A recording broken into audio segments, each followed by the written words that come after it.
में क्या बनाया है? बेटा आज डिनर में मैंने बनाया है हलवा, आलू मटर की सब्जी, पनीर की कड़ी,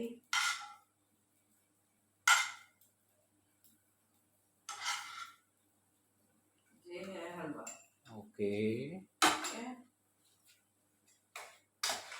ये है सब्जी मटर पनीर,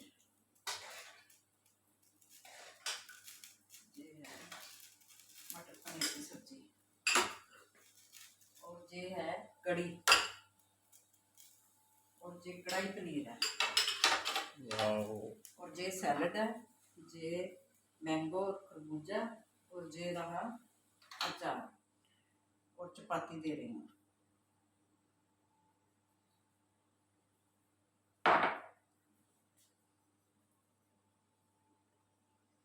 थैंक यू।